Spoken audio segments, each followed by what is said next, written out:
We're going to create a simple report just to show the principle of report building within Flow.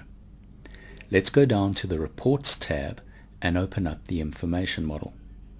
This model represents the audience of our Flow information rather than the physical structure of our facility or processes.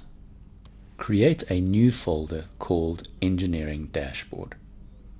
Then create a new hourly time-based report called Boiler Hourly Report. Double-click it to open its editor. In the definition, create two sections, Boiler 1 and Boiler 2. Now drag the steam metric onto the Boiler 1 section and reorder the measures as required. Switch over to the Flow server in a browser. Refresh the menu by clicking on the juice factory name and then select the Boiler Hourly Report. Notice the table report that is presented.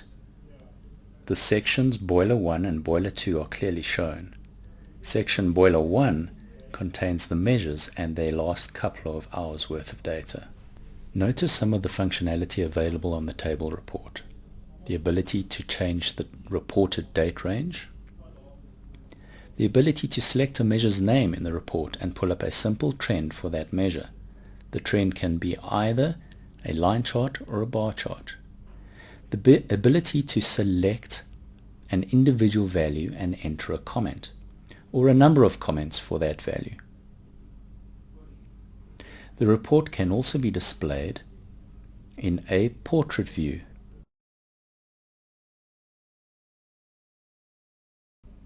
Selecting the Show Comments option, you'll notice a small gray disk that indicates where comments have been entered.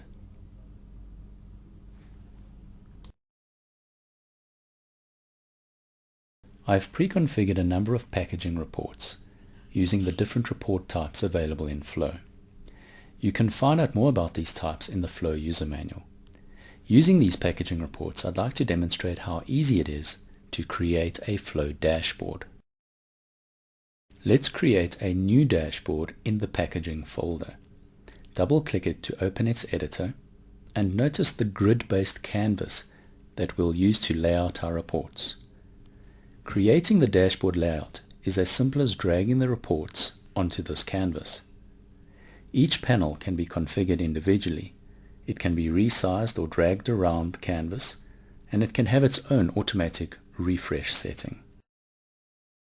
If we switch over to the Flow server and select our new dashboard, notice how each panel is displayed as per the dashboard configuration. You'll notice our standard table report on the left. Then we have a gauge report where limits have been exceeded, in this case indicated by red. Then we have a widget report which shows the current value of a measure as well as a clutter-free trend of its history. Then we have a time series chart which gives us a bit more information, and finally we have a scatter plot which allows us to correlate measures to each other.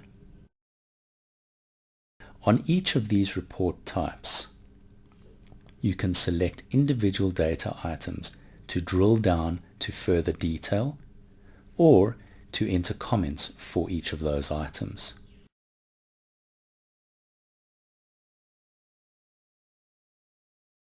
Finally, each panel has the ability to be popped out into its own window.